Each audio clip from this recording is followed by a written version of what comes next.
hoje a gente vai bater um papo com o Dr. Ariston Ullmann, que é urologista, para falar sobre cálculo renal e a relação desse problema com a seca. Dr. Ariston, muito bom dia, tudo bem?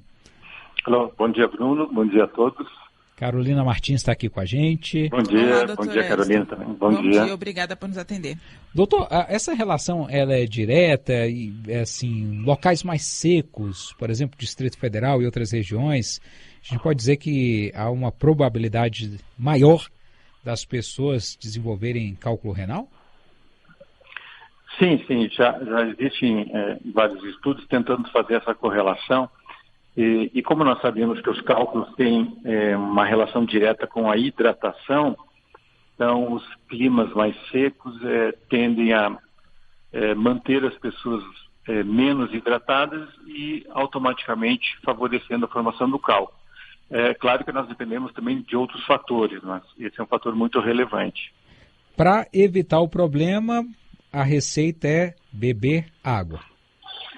Exatamente. Hidratação é o fundamental, é o principal e se mantido isso de modo regular, a gente consegue diminuir bastante a probabilidade de formação de cálculo.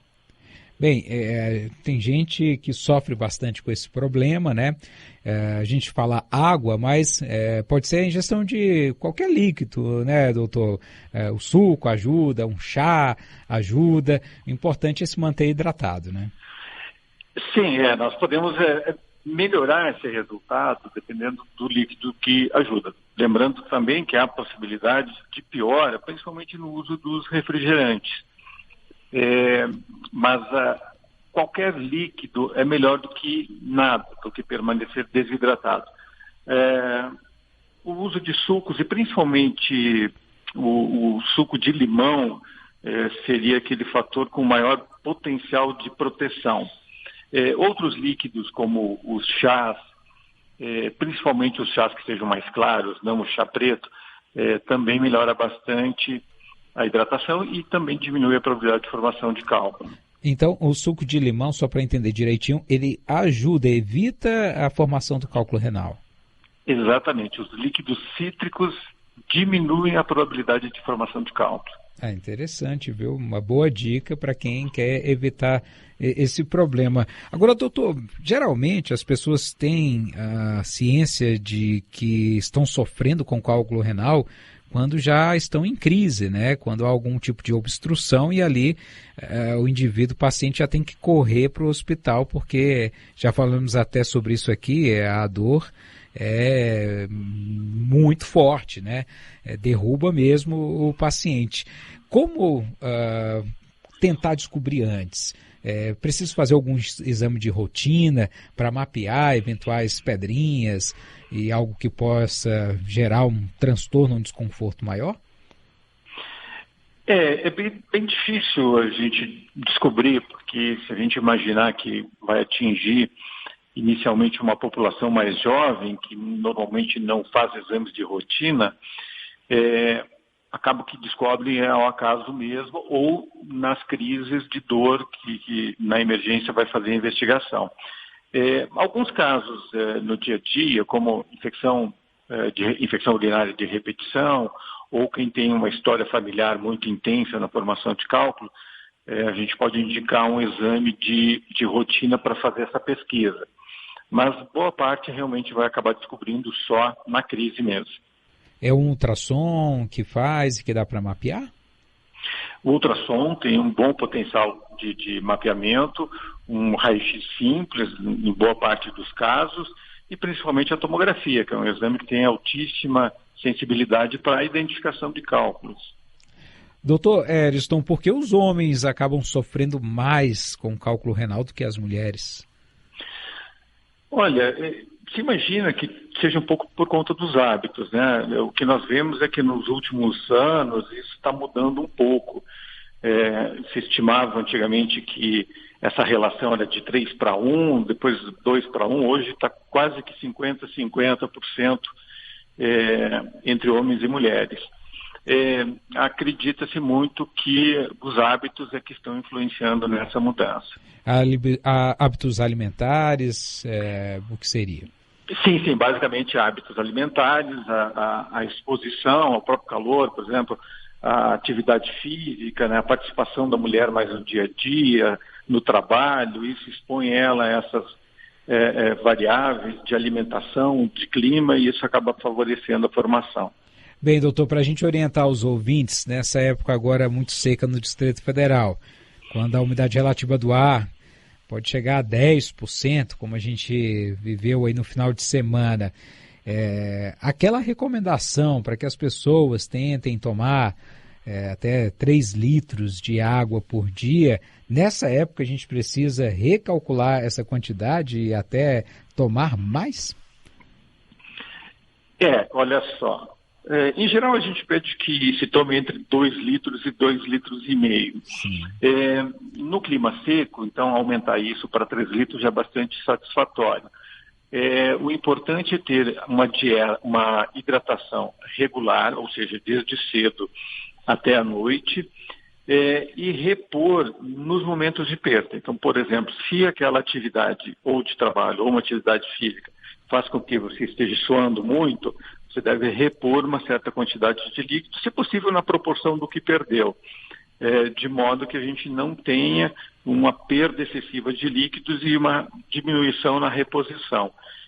Alguns outros fatores de perda, por exemplo, o uso de bebida alcoólica, que tem um efeito diurético, faz com que se perda mais líquidos. Então, a orientação é que, se caso use bebida alcoólica, se acompanhe com água para manter uma boa hidratação. Aliás, tem muitas pessoas que tentam se convencer, eu acho que é mais isso, de que, por exemplo, o consumo de cerveja, né, pelo fato de gerar uma frequência maior de ida ao banheiro, está gerando também uma hidratação, mas a bebida alcoólica, de maneira geral, ela desidrata, né, doutor? Não dá para contar cerveja como hidratação, né? Exatamente. Apesar de ser um grande volume de líquido, ela tem álcool e o álcool causa desidratação. Então, é comum que aquela pessoa que bebe a cerveja, posteriormente vai urinar um volume maior e vai, mais adiante, ficar desidratado.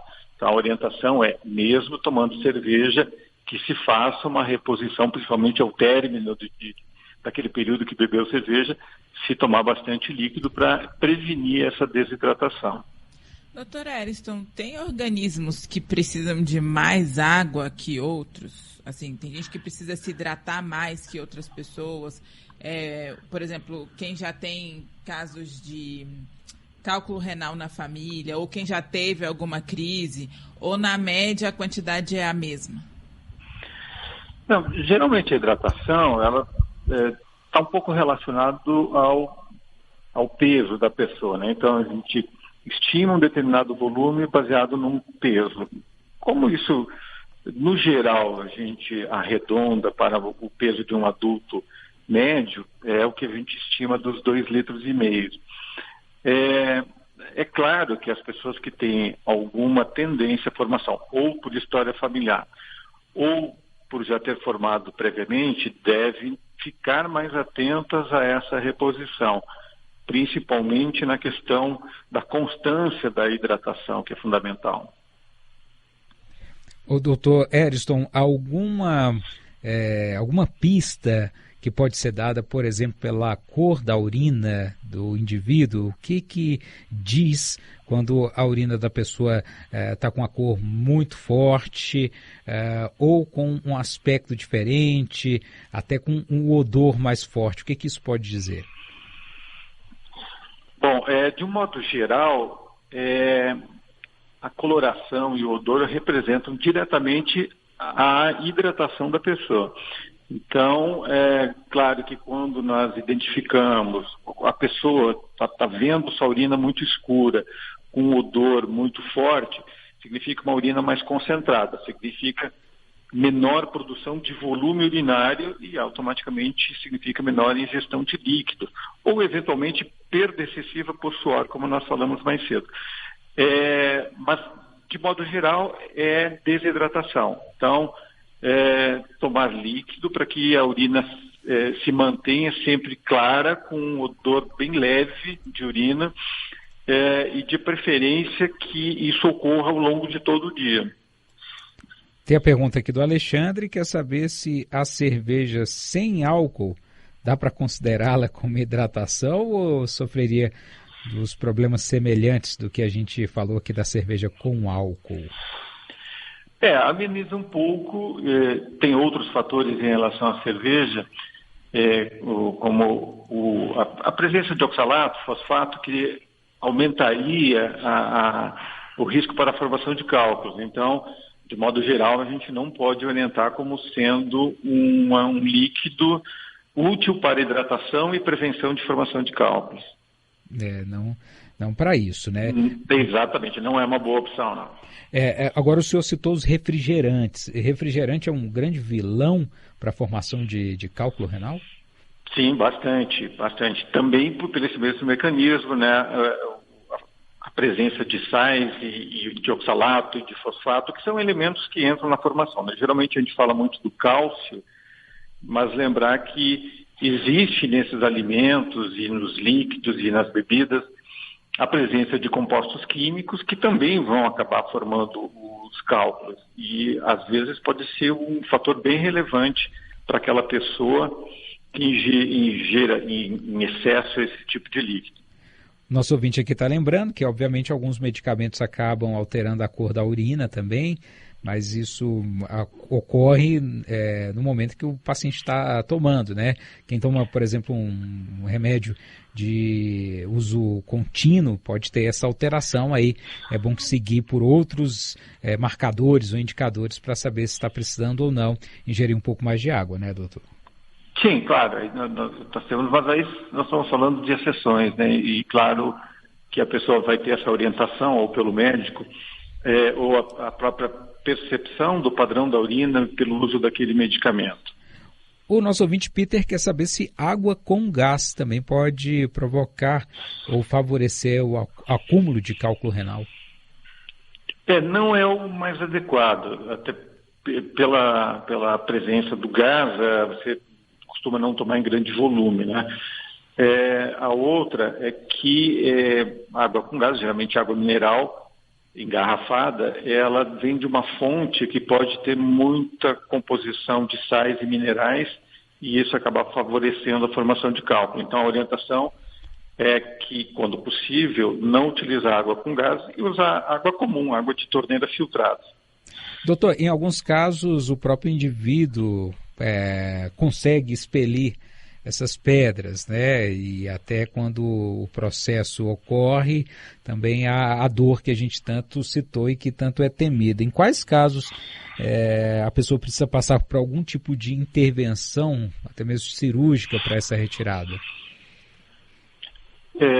Bom, quase todos os cálculos, eles vão ser eliminados espontaneamente. Então, a situação clássica é a pessoa que vai formando o cálculo, ele está preso no interior do rim, num dado momento ele se solta e vai ser arrastado junto com a urina para eliminação. Dependendo do tamanho, ele vai provocar uma dor mais intensa ou menos intensa, que é o que leva as pessoas até a emergência, muitas vezes com uma dor muito intensa, uma das maiores dores que o sujeito pode sentir. Normalmente, nesse momento, na emergência, ele vai ser avaliado e aquele cálculo que está sendo eliminado vai ser classificado do potencial de eliminação espontânea ou não. E aí, dependendo desse motivo, a gente vai indicar a remoção cirúrgica. Geralmente, é claro, naqueles cálculos que estão impactados, sem a possibilidade de eliminação espontânea.